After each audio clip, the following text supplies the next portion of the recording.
I'm going to do a poem I wrote recently called Scream. I set out to write a poem at 8 p.m. Mountain Standard Time on a Friday night, and goddamn it, somebody calls me to ask how to write. First of all, I want to say you can write any way you please, but you protest to me, I want people to listen, and I laugh. People don't listen, they pretend to listen.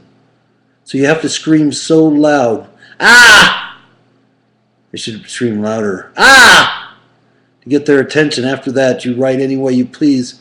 Yes, I'm a nonconformist revolutionary, and the audience is a bunch of meek suburbanites. Meek suburbanites, I like that. Come to know the inner city for a thrill. I take out a machine gun and rattle off metaphoric rounds over their heads.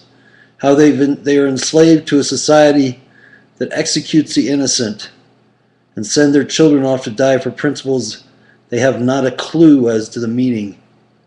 Rather just wrap their bodies in the red, white, and blue and send the next batch of kids to grammar school who end up questioning the universe, yet you send your grandchildren back to West Point and Annapolis to perpetrate the American myth, and I say no, no, no, no. I don't need people quoting General Sherman's aphorisms about blood and gore shed by the Confederacy. But I went off on a tangent. Now I'll get back to the reality of writing a poem. Just before reading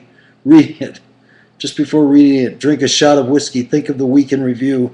I was meaning to write something good, but I ran out of drugs and overate. Felt like I was ready to end all, and then I wrote a poem for my mother's 80th birthday.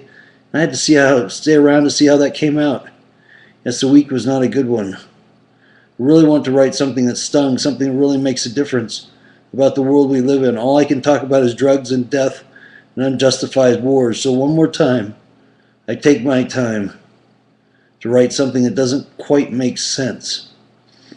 And what I should be doing is screaming, stop the goddamn war and all the killing.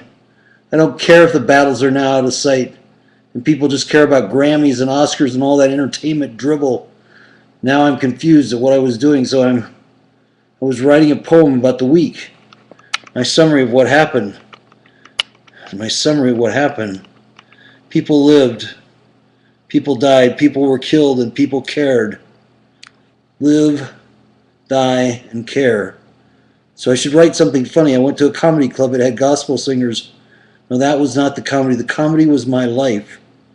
I laughed because I'm still alive despite the disease, drugs, and driving. I should say the week was a monumental success because the uranium didn't go off, and I am at the Mercury Cafe reading on a Friday night an incoherent poem about living, dying, and laughing.